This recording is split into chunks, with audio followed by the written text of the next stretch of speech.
All right, this is part 5. And I've been talking about the website storycenter.org/stories. And I wanted to just show it to you because I can't link directly to any of my favorite stories like the My Life in Toronto. Um, when you get here, you can click on the various links. I think the best ones are under community. And then just click on the whatever you're interested in down here. And you can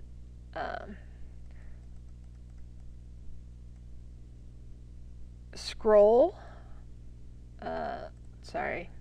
down here at the bottom, you can scroll through these, or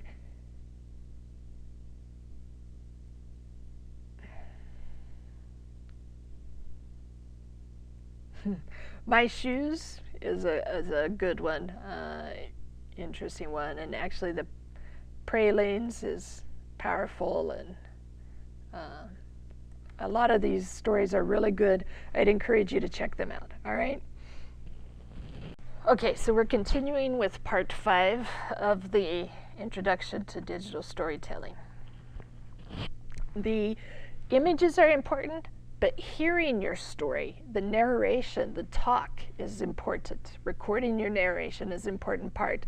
And when I can, I do, in face-to-face class, I do lessons on intonation. I talk a lot about how important silence is.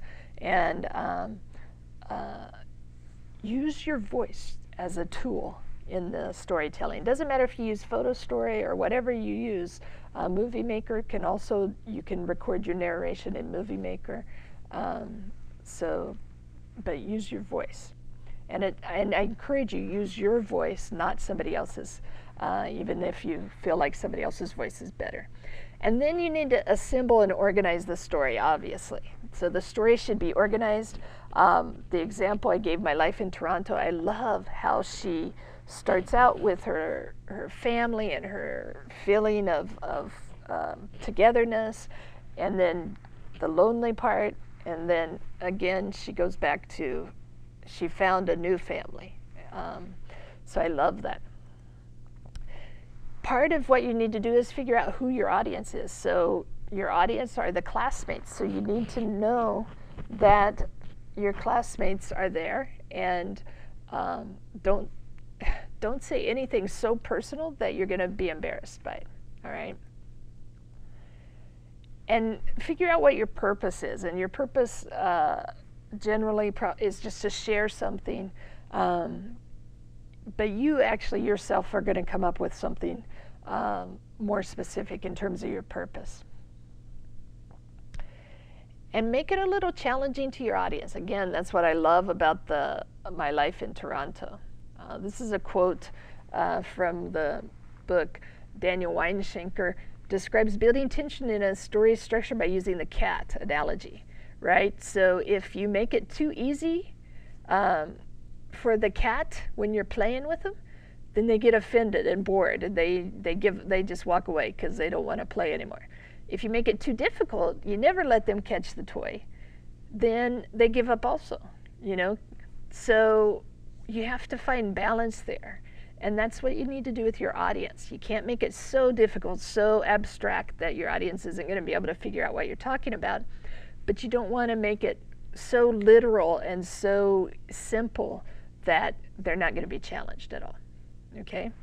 But most of you will figure that out naturally. Okay? And then here's what I encourage you. Here's an example prompt to get you started to figure out, because if you're thinking, what in the world am I going to do my movie on?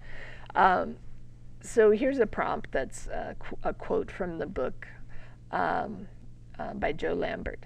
In our lives, there are moments, decisive moments, when the direction of our lives was pointed in a given direction, and because of the events of this moment, we are going in another direction.